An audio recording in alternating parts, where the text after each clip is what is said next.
Welcome to an episode of Chat Sports Talk, and welcome to 2024 College Football Bowl Mania Plus. This Saturday, December 14th, we'll start the bowl season, and it's also the final regular season game. I'll cover that game, so I probably will look at it very briefly and then kind of move on. We'll also touch upon the Celebration Bowl, which is the FCS bowl game between the SWAC and MEAC champions and the FCS. They're crowned the quote-unquote HBCU national champion. Kind of give a little bit there and then dive into the bowls, which starts on December 14th, and I'll cover all the way to the 24th. So Christmas Eve. I'll cover all the way up to that time frame, which will also include the first round college football playoff.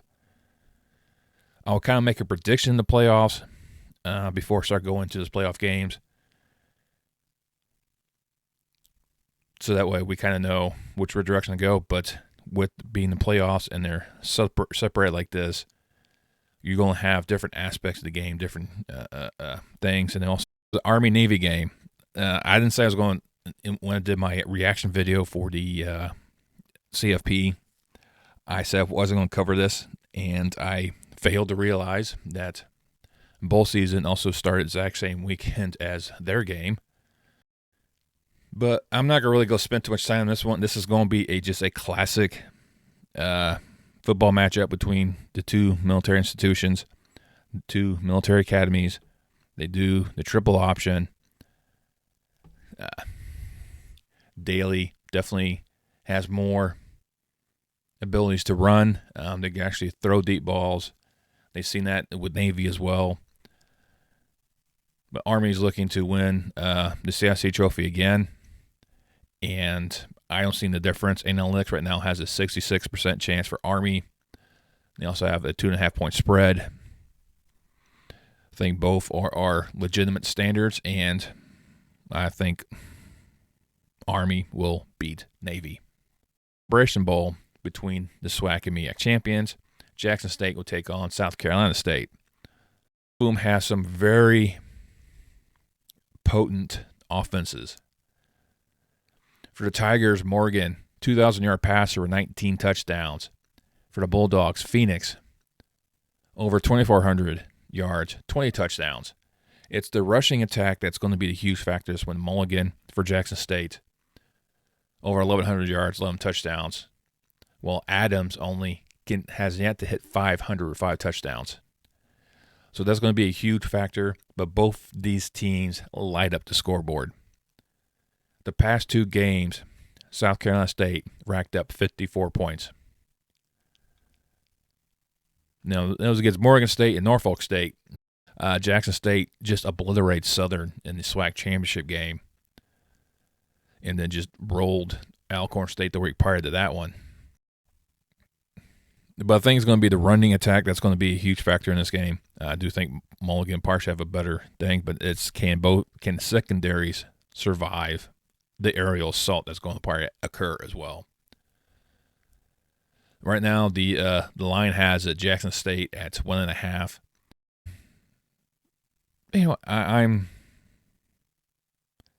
I'm also very tempted to go with Jackson State as well, because looking at the past 5 games, the most points they coughed up was 14. While South Carolina State's defense can cough up points because the highest in the past 5 games was 35 to Delaware State. But I do think it's going to be a very close matchup. I do think it's going to be a area show because right now the over-under is 54.5. I think I'll take the over on that one. But I think Jackson State probably should be able to slip past South Carolina State and claim the HBCU national champion. But before I dive into bowl season, I'll go ahead and quickly touch upon the CFP. I think the national champion will probably be Georgia, knocking off Oregon.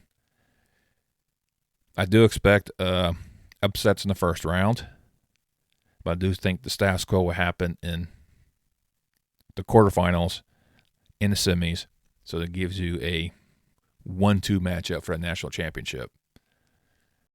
Salute to Veterans Bowl. The old Camellia Bowl will feature South Alabama at 6-6 taking on 6-6 Western Michigan. These two programs had some ups and downs throughout the year. But you look at Lopez leading the Jaguars with over 2,500 yards, 18 touchdowns. Wolf for the Broncos, over 2,200 yards passer with 17 touchdowns. Rushing attack-wise, the Jags will have Bothwell, over 800-yard rusher with 13 touchdowns, and Nixon, over 870 yards with 12 touchdowns. So your rushing attack's virtually even. Passing attack is a slight advantage for South Alabama. South Alabama has really played tough with a lot of quality teams, especially within their conference. And right now, the spread has South Alabama by 10.5. I'll push back on those points because I think Western Michigan should at least make it eventful. But I do think South Alabama will end up winning in the end. Next, we head over to the Frisco Bowl. Up there in Frisco, Texas, with featured the 25th ranked Memphis Tigers taking on the 6-6 West Virginia Mountaineers. Remember, all rankings listed on here is the CFP rankings. And you look what the Tigers have done. I mean, that stumble against UTSA probably cost them a bid for the Conference USA Championship. And West Virginia also kind of struggled at the end. I mean, they got walloped by Texas Tech. A game I thought they would really have in hand. Doesn't look that way. Green has really been a very inconsistent quarterback. Only 1,900 yards passing, 13 touchdowns, but also 11 picks. And that's one of the problems that West Virginia has right now is turn over the football. And again for the Tigers, a 3,000-yard plus passer with 23 touchdowns.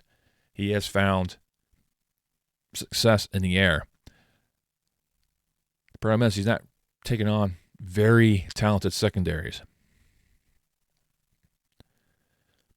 Rushing-wise, also goes more towards Memphis with Anderson, almost a 1,300-yard rusher with 17 touchdowns, and White having 817 yards total with 7 touchdowns for the Mountaineers. Everything points towards Memphis, but they do tend to struggle against quality teams. They did not do it against Tulane on Thanksgiving. It's one of the few bright spots they've had this so far in their season. Analytic-wise, 53%. But West Virginia, that's a 3.5 spread. And like I said, Memphis seems to struggle against, quality programs. But I don't think West Virginia is going to be that quality program they're going to struggle with. They're going to go in there, try to make a point. I'm going to give it to the Tigers, to knock off West Virginia in the Frisco Bowl. Then on the 18th, we'll head to the Boca Raton Bowl, which will feature the 8-5 Western Kentucky Hilltoppers taking on the 8-4 James Madison Dukes. Western Kentucky couldn't beat Jacksonville State 2 times in a row. They got absolutely demolished in the Conference USA Championship game. And James Madison had an opportunity to try to get there, but they lost the last 2 games. Heartbreaker to App State, and then tried to play spoiler against Marshall and lost in double overtime. So Vilkamp, 2,800-yard passer with 23 touchdowns. Barnett, almost 2,600 yards in the air, 26 touchdowns. So I get a slight advantage to Barnett there. Rushing-wise, Young, not quite 850 yards, but only 3 touchdowns. Definitely not seeing the pay dirt a lot. Petaway, 880 yards, 5 touchdowns. Also the same type of problem. So these are more of a passing attack teams. Defenses have some issues. James Madison's trying to end on the high note. And right now, analytics has them at 72.5%. They are favored at 4.5. I, too, will go with James Madison. I do think it will be a close game, but I think James Madison will come out and win the Boca Raton Bowl. The LA Bowl, which will feature the 6-6 Cal Golden Bears taking on the 24th ranked UNLV Running Rebels at 10-3. The Cal just got completely decimated by SMU that last week, and a couple weeks prior to that, got outgunned by Syracuse. UNLV also could not win the rematch against Boise State. Really couldn't muster much of any offense against the Broncos, and nor could it stop Gentry. Quarterbacks, Mendoza, 3,000-yard passer, only 16 touchdowns. Williams hasn't been doing much, but 1,800 yards plus with 17 touchdowns. Running back-wise, pretty much the Thomas brothers. Javian Thomas for Cal, under 600 yards, 7 touchdowns. But for Rebels, Jaden Thomas, also under 850 yards rushing, 7 touchdowns. I think the highlight is going to be Ricky White for the Rebels for the receiving corps. He's a 1,000-yard receiver, 11 touchdowns. And if Williams and White can continue hooking up on that aspect, the Rebels defense really stepping in because they don't allow 21 points by Boise State. It's their offense couldn't get past Boise State's defense. And we see Boise State's defense is very sketchy. SMU lit them up. Defense is definitely susceptible to aerial assault. And if UNLV can balance the aerial assault with their good running attack, they should find victory. Analytic-wise, they're favored at 55%, but Cal's favored by 1.5. I'm going UNLV. UNLV has had good records against the power programs. I think UNLV should have be able to squeak past Cal and the LA Bowl. Then on the 19th, we'll head down to New Orleans for the annual RL Carriers New Orleans Bowl between 8-4 Georgia Southern Eagles battling the 9-3 Sam Houston Bearcats. Houston's been struggling towards the end in the week, and Watson is one of the reasons. Not quite 600 yards, 11 touchdowns, but 8 picks. French for the Eagles, over 2,600 yards, 16 touchdowns, and also 7 picks. So both quarterbacks do kind of make some errant throws, but French has actually had a little bit better success. Running back-wise, for Georgia Southern, White, 650-plus yards, 12 touchdowns. And for the Bearcats, Ducker, over 700 yards, 7 touchdowns. White has a little bit better explosiveness, especially remember watching him and Genty go at it in the first week of the season. They both put on a pretty good show. White kind of tailed off after that. But I think that's going to be the key factor. Can Georgia Southern establish the run? And looking at the offensive output by the Bearcats, I think they're going to have issues with Georgia Southern's defense. Right now, Georgia Southern analytically is favored by 60%. They also are favored by 4 points. I like both. I'm also going Georgia Southern to win the New Orleans Bowl. The Cure Bowl out there in Orlando will feature the 10-3 Ohio Bobcats taking on the 9-4 Jacksonville State Gamecocks. Ohio just decimated Miami in Detroit in a game I didn't see coming. Pretty much,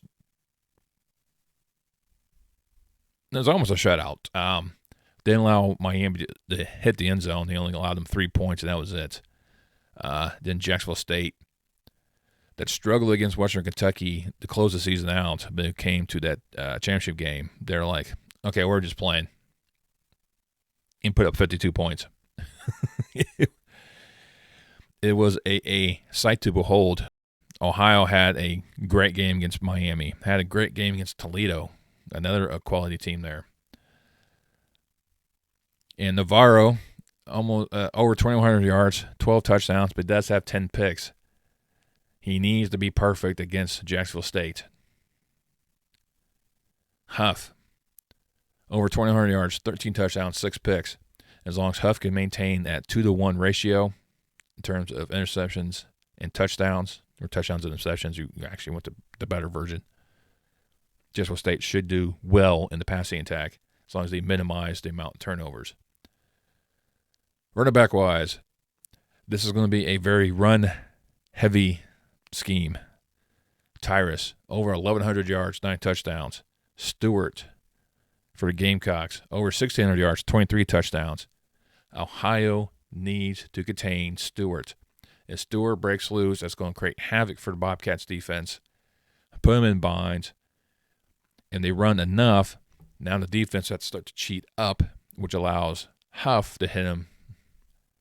And this is one of the reasons why Jacksonville State offense is one of the most potent offenses out there, because if both Stewart and Huff are both synced and playing their game style, they're a difficult team to beat. But Ohio is just a very tenacious defense. They have also a very tenacious offense. So it could be a good matchup between these two programs. And then look-wise, it's almost a dead heat. 51-49. Advantage, Jacksonville State. The point spread, Ohio is favored by 1.5. So let you know of the duality of these two teams at that. If things click, should be a very entertaining game. Right now, the over-under is 53.5. I think I'll take the under on this one. But I'm also going with Jacksonville State winning the Cure Bowl. Tampa with the Gasparilla Bowl. We have the 9-4 Green Wave of Tulane taking on the 7-5 Florida Gators. Way the Gators started the season, I didn't think anyone would picture them actually making a bowl. But when they sit there and start knocking off ranked teams in LSU and Ole Miss, that really put the spot on them. And then the cherry on top, taking on Florida State and just obliterated their in-state rival, Lagway. 1,600-yard passer, 11 touchdowns, 7 picks. He is errant with his throws. But when you have Ball in the backfield with 600 yards, 7 touchdowns, kind of helps get a little balance. And it's Florida's defense that really kind of stepped up in these few weeks. And that's what Tulane's has to account for. And I don't know if Mensah's going to be able to do that. He is a decent quarterback himself with 27 yards passing, 22 touchdowns, and only has 6 picks. He might have a few more in this game. And Hughes being a huge runner, over 300 yards, 15 touchdowns. This is going to be a very talented core that Florida's going to have to stop. But they did that against LSU. They did that against Ole Miss. Could they do it again? Close out the season with a 4-game winning streak. I think they have that in them. Right now, analytically, they're favored at 54%. Spread-wise, they're favored by 9.5. Maybe because, the Tulane offense has really struggled the past 2 weeks. 24 and 14 points. The defense has coughed up a lot. That's part of why they're going that direction. I do expect them to be competitive in this game. Wouldn't be surprised if they are winning at halftime or leading at halftime. But I don't know if they can maintain that, and I think Florida will be able to pull away.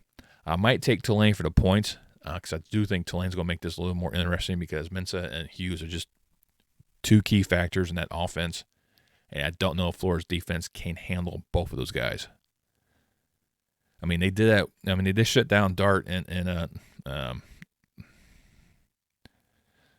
can't think of the kid out in LSU right now, but they were able to handle both of those quarterbacks. So I think they'll be able to handle Mensah. But if they do that, do they have enough in the front to handle Hughes? That's going to be a key factor. They're going to struggle in the first half. I think the second half adjustments will alter the game. Florida will be able to close it out, and I am taking the Gators to win the Gasparilla Bowl. To head to South Bend for a Hoosier State showdown between Indiana and Notre Dame. This is going to be a huge matchup between these two. Dame slow starts their games, and that's always been a problem for them. And that loss to Northern Illinois really stung, and they utilized that as the catalyst that really left up, and Leonard's really stepped into that role. 2,000-yard rusher with 16 passing touchdowns, but he also runs the ball. He used to be more of a rushing quarterback and scoring his touchdowns that way than he was passing. So he's definitely a dual threat quarterback, and not to mention Love in the backfield almost 950 yards, 15 touchdowns. So Indiana's going to have their hands full. For the Irish defense, they have to worry about Rourke, who was a 2,800-yard plus passer with 27 touchdowns, and Ellison, over 800 yards in the air, grounds, and 10 touchdowns. So, can the Irish defense contain Rourke and the Hoosiers? They're going to struggle. Notre Dame is going to have that slow start, as they always do. Indiana is going to take them to the limit. I have no doubt about that. This is going to be a huge factor. I mean, although they're analytically, Irish is favored by 74%, I think they're kind of overlooking what Indiana can actually do. And I do think Notre Dame will struggle that first half, like I said. And so second half adjustments, once again, that play a key factor. That's one of the key factors against USC. USC was going blow for blow for them. In that second half, it flipped.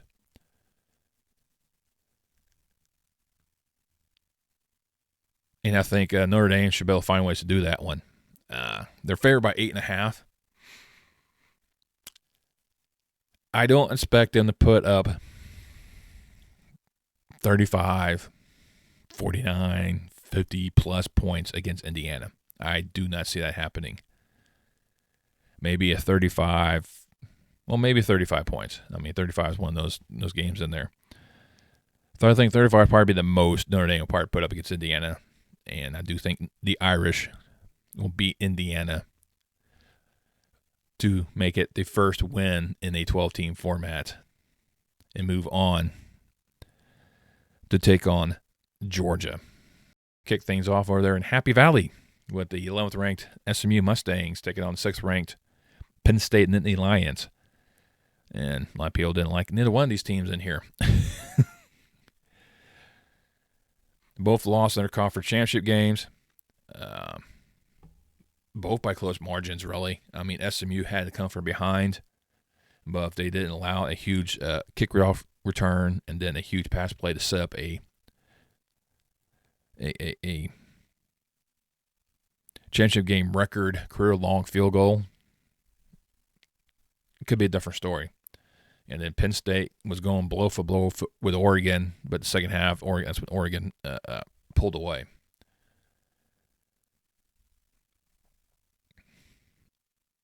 And then Penn State also lost early in the season to Ohio State and SMU to BYU. So their losses were good to 10-plus win teams. So can't fall from there. But Jennings, over 3,000-yard passer, 22 touchdowns, 8 interceptions.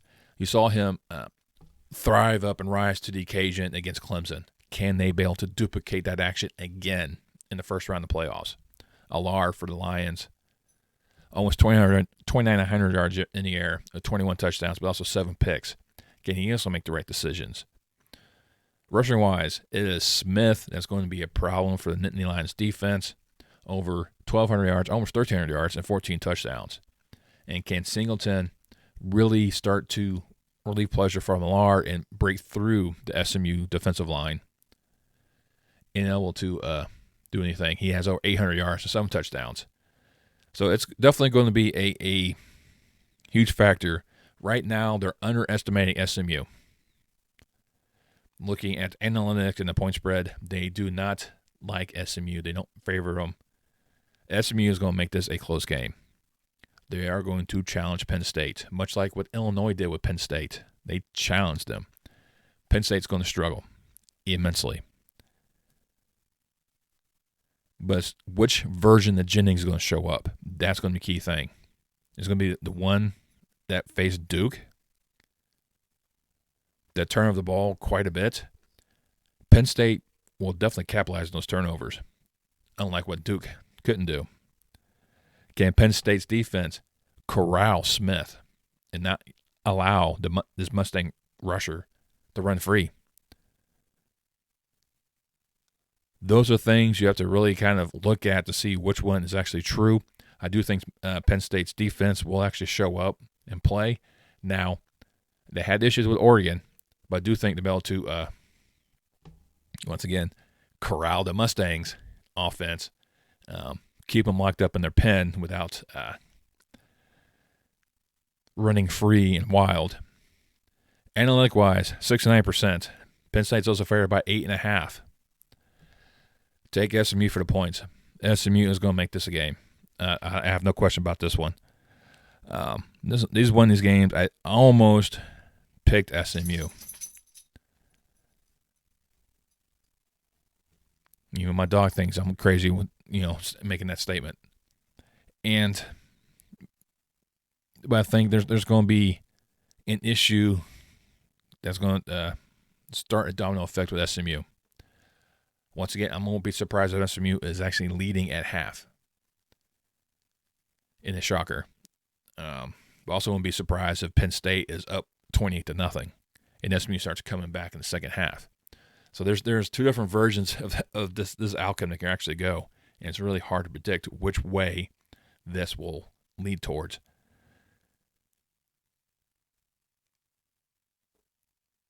But if they're leading a half, Penn State's going to come back. If they're trailing a half, they're going to come back. And it's going to be a one-score game.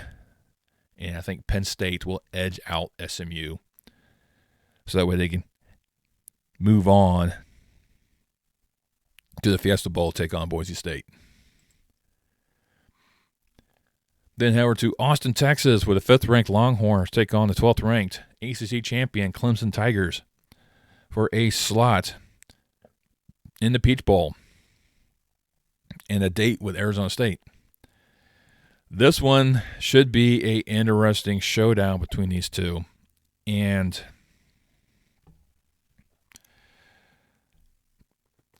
I debated long and hard about this one. Because I've watched a couple of Texas games, and they don't look that impressive a lot of times. Arkansas, they struggled immensely and lost 20-10. A&M, they struggled, but they were still able to win by 10, 17-7. Georgia, a lot of self-inflicted wounds, turnovers led to Georgia winning in overtime. For Clemson, they had that awful game against South Carolina. And they had that, dominate SMU in the beginning in Charlotte, had them come back on them and still win in dramatic fashion.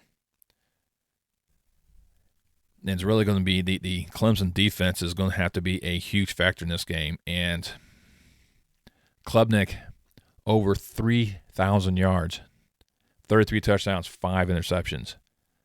Ewers, 2,600 yards, 25 touchdowns, 9 interceptions. Also got to remember, he is not 100% either. Rushing-wise, Maffa, over 1,100 yards, 8 touchdowns, while Wisner, over 860 yards for 9 touchdowns. So these are two pass-heavy teams, but can they integrate the rushing attack in there to alleviate the pressure off these two?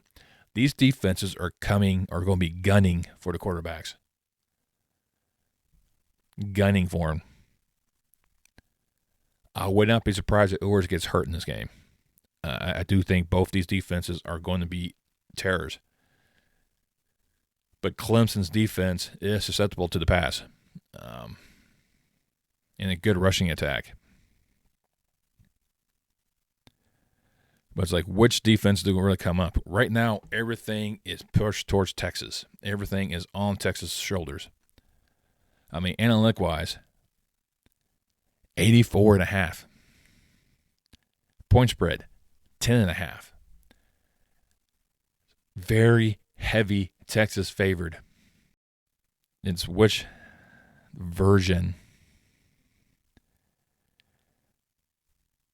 is going to show up. Which version of the Clemson is going to show up? Which version of Texas is going to show up? These guys do have kind of a Jekyll and Hyde kind of personality between them, and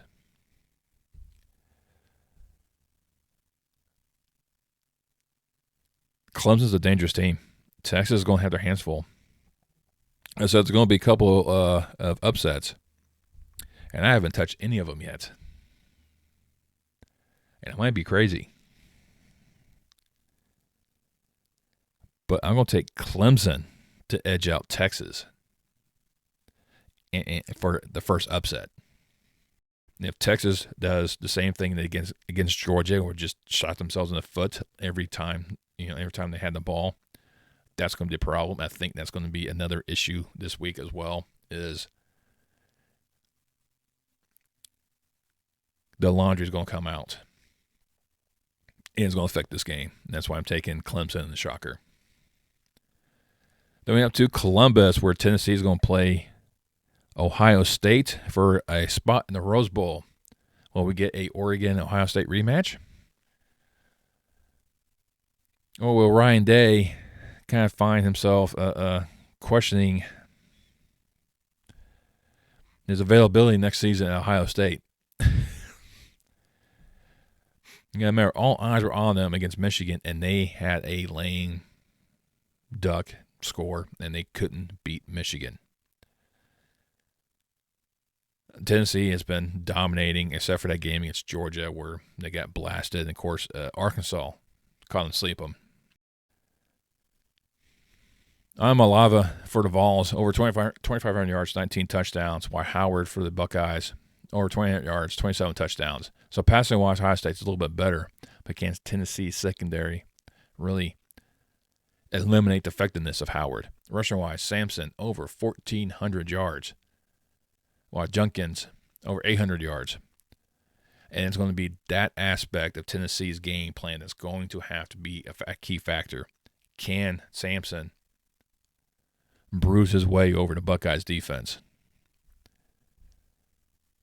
Maybe bruise it enough to allow Amalava to find ways to also pass in the air and maybe even run himself. He's also known to do that as well. But if Ohio State can contain their rushing attack for the Volunteers, they'll definitely change the aspect of this game. But can they be consistent with this? Weather-wise, it'll probably be more advantageous for the Buckeyes because it's going to be cold. And right now, analytically, they're favored at 68%. They also have the 7-point advantage in this one.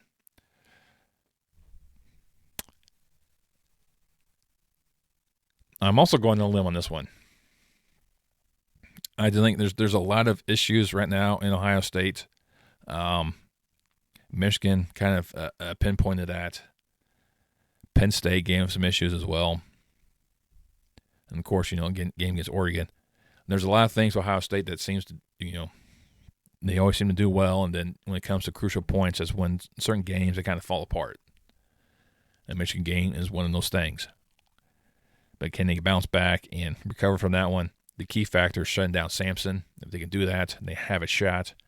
However, I'm going with Tennessee to shock the Buckeyes at the shoe and secure their spot in the Rose Bowl.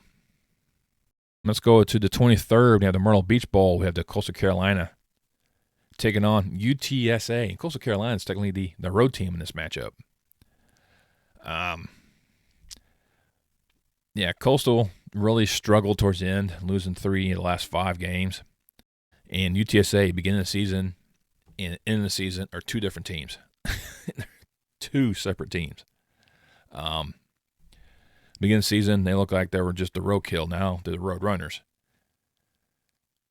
Vasco for Coastal, over 2,100 yards passing, 14 touchdowns, 8 picks. He definitely has a more productive day in the air, especially touchdown-wise. McCown for the runners, over 3,000 yards in the air, 24 touchdowns.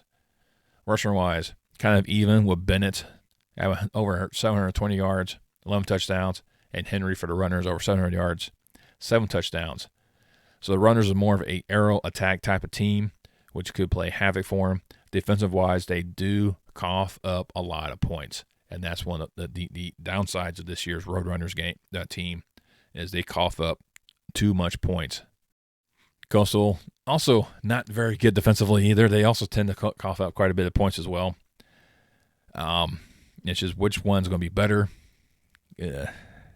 especially in that very unique colored field out there in Coastal Carolina, where Conway, South Carolina, Brooks Stadium. Right now, analytics has it Coastal at 53%, but they give the Roadrunners a 6.5-point spread. So different stories in that one. I don't know. I'm kind of conflicted because I want to root for the Runners.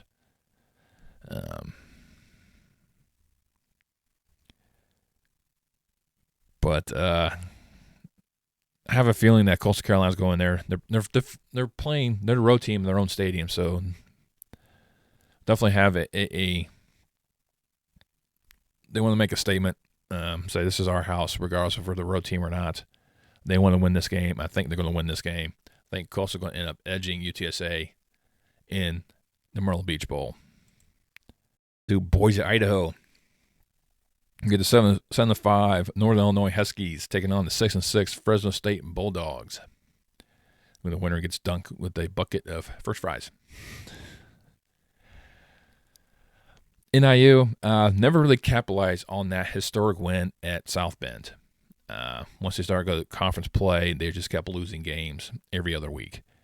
And so they could never really continue to ride that high they had. And then likewise, has it Fresno State at 56%.